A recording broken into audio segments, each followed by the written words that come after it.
सर्वोच्च न्यायालय, सर्वोच्च न्यायालय चल रहा है। जितनी बात पढ़ी उतनी याद हो रही है सुप्रीम कोर्ट की। तो आपने पढ़ा कि भारत में पहली बार जो है वो अपेक्स न्यायालय खोले हुए तो कड़ा कोलकाता में, और कब 1773 के रेगुलेटिंग एक्ट के तहत 1 जनवरी 1774 से काम करना स्टार्ट किया था। किसने? अपेक्स न्यायालय ने। दूसरा आपने पढ़ा कि सुप्रीम कोर्ट भारत में जो है उससे पहले 1935 का जो अधिनियम आया उसके तहत संघीय न्यायालय स्थापित हुआ, फेडरल कोर्ट दिल्ली में, जिसने कार्य स्टार्ट किया था 1 अक्टूबर 1937 से, और उसका पहला मुख्य न्यायाधीश बना था बोरिस कवेज। उसके बाद आपने देखा कि भारत स्वतंत्र हो गया, भारत का संविधान बन गया, भारत गणतंत्र भी हो गया 26 जनवरी 1950 को, और भारत में सुप्रीम कोर्ट की स्थापना हुई 28 जनवरी 1950। सुप्रीम कोर्ट में आपने जो आर्टिकल पढ़े हैं उसमें आपने देखा था कि सुप्रीम कोर्ट भारतीय संविधान के भाग 5 में, किस भाग में? भाग 5 अध्याय की बात करा तो अध्याय 4 में, अनुच्छेद की बात करा तो 124 147 तक है। माइक लगाए।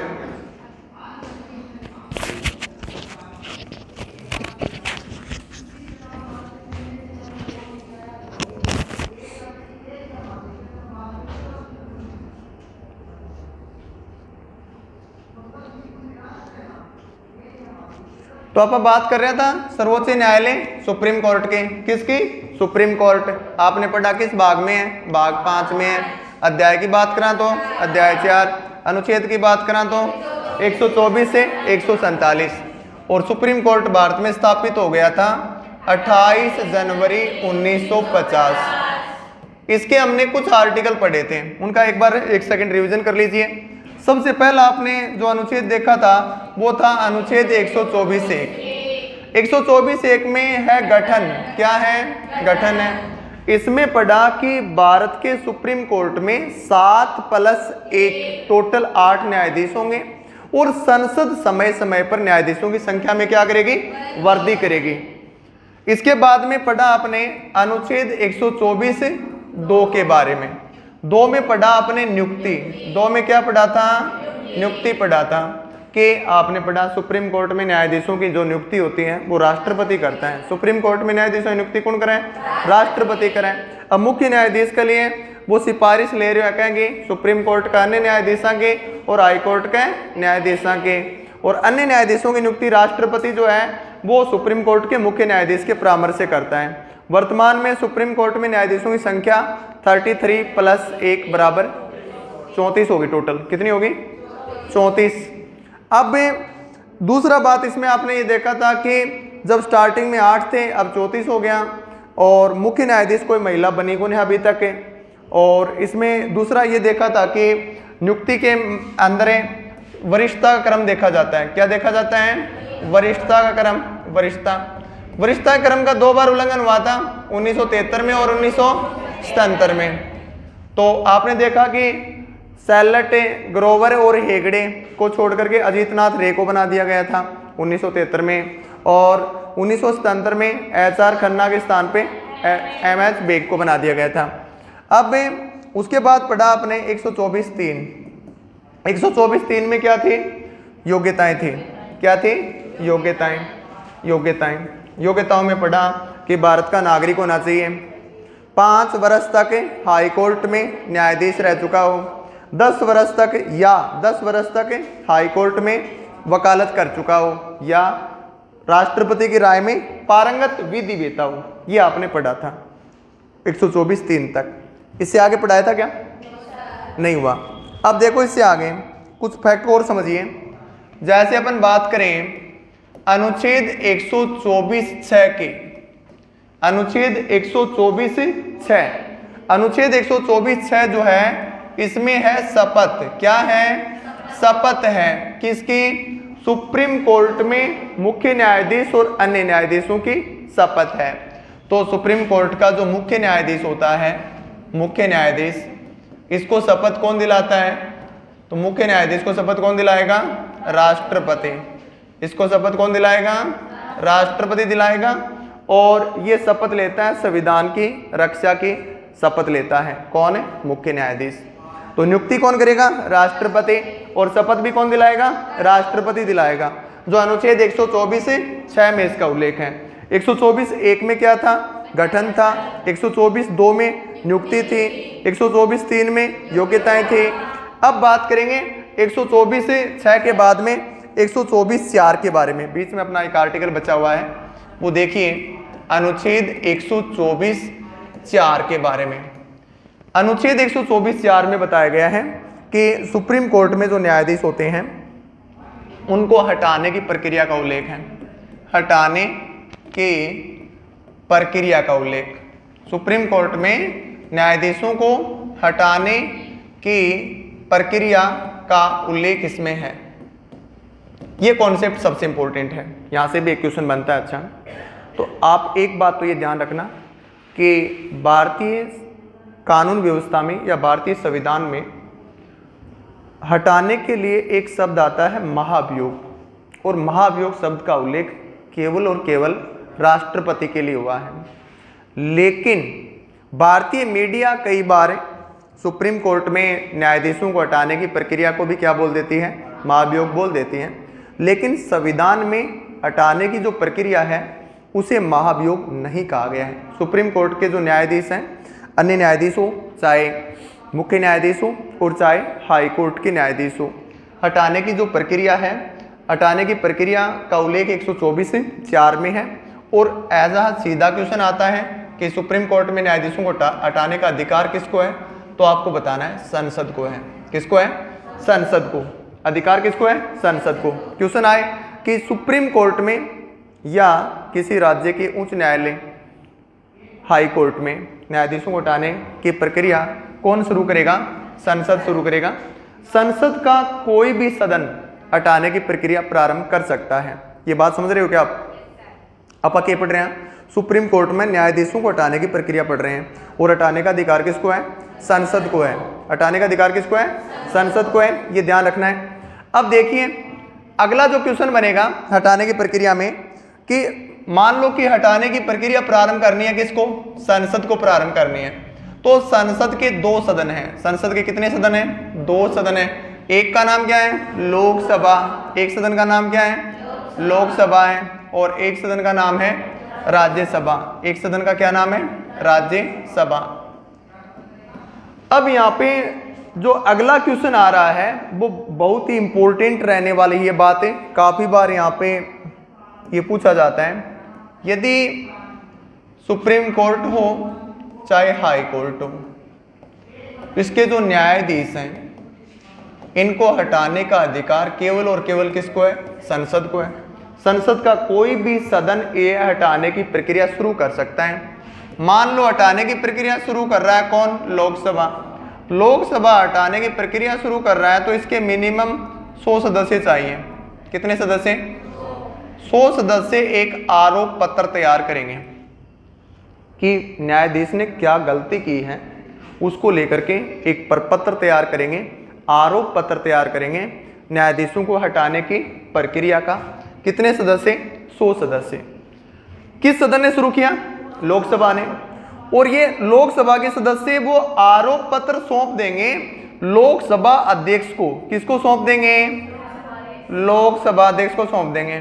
लोकसभा अध्यक्ष को सौंप देंगे। ये यहां तक बात क्लियर हुई?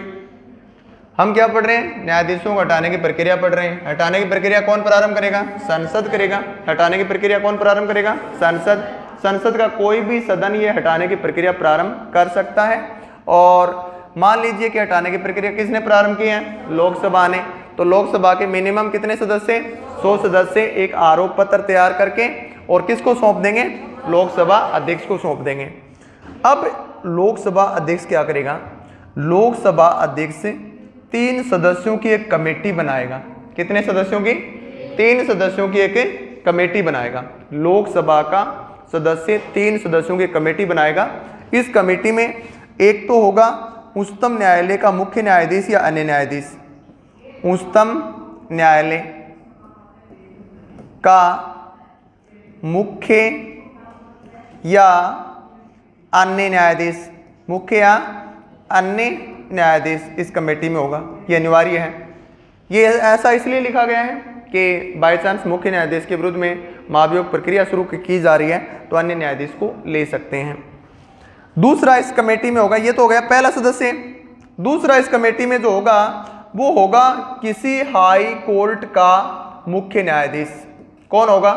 किसी हाई कोर्ट का मुख्य न्यायाधीश होगा इस कमेटी में। तीसरा जो व्यक्ति होगा इसमें वो होगा एक विधि वेता, संवैधानिक सलाहकार, संविधान का ज्ञाता, कानून का ज्ञाता, जिसको विधि वेता बोलते हैं।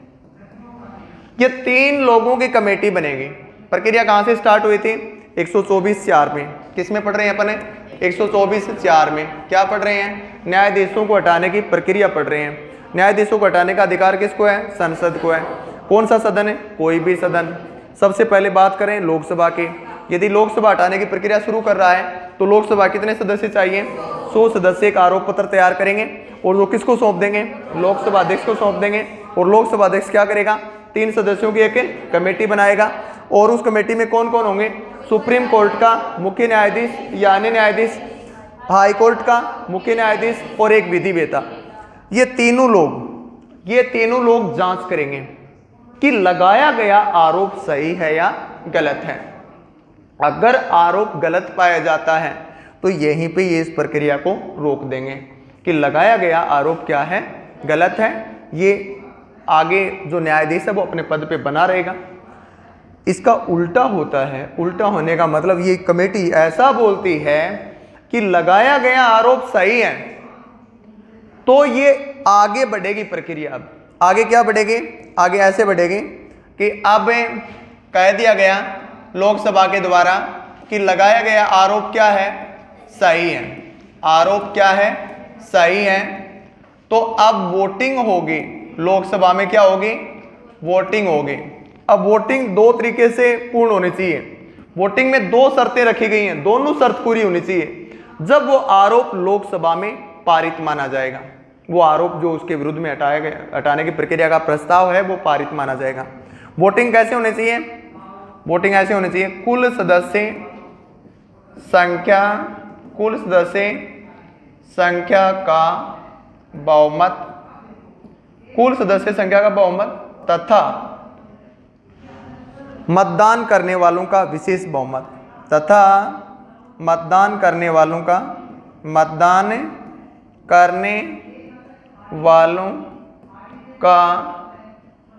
विशेष बहुमत। मतदान करने वालों का विशेष बहुमत। विशेष बहुमत क्या कब है? 2/3 बहुमत ने। क्या कब है? 2/3 बहुमत। लोकसभा में जो हटाने की प्रक्रिया का जो प्रस्ताव था उस पे कितना बहुमत चाहिए? कुल सदस्य संख्या का बहुमत। एक शर्त तो ये पूरी होनी चाहिए।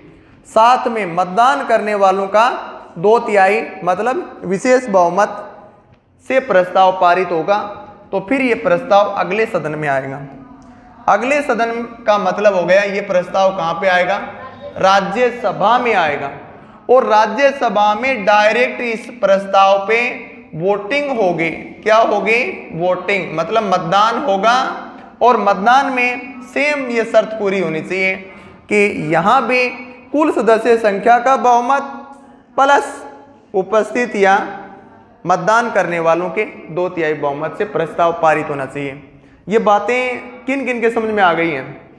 आप में से कोई ऐसा है जिसको ये हटाने की प्रक्रिया का प्रस्ताव समझ ना आया हो? लोकसभा की साइड से आपने पढ़ा कि सबसे पहले मान लेते हैं कि लोकसभा किसी न्यायाधीश के विरुद्ध में हटाने की प्रक्रिया शुरू कर रहा है तो लोकसभा के मिनिमम 100 सदस्य आरोप पत्र तय करके लोकसभा अध्यक्ष को देंगे। वो 3 सदस्यों की क्या बनाएगा? कमेटी बनाएगा।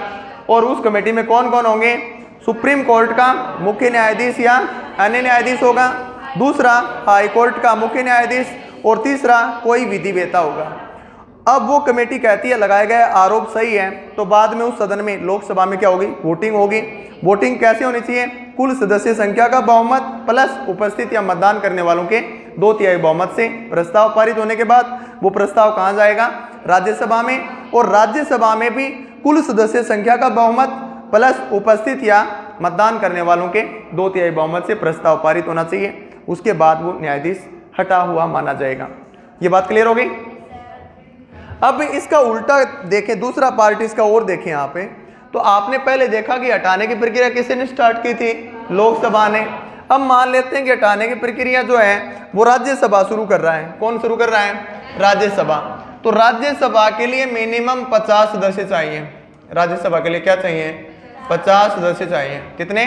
50 सदस्य चाहिए राज्यसभा में। आरोप पत्र तैयार करेंगे। कितने सदस्य हैं? 50 सदस्य। ये 50 सदस्य आरोप तैयार करके राज्यसभा के सभापति को सौंप देंगे। किसको सौंप देंगे?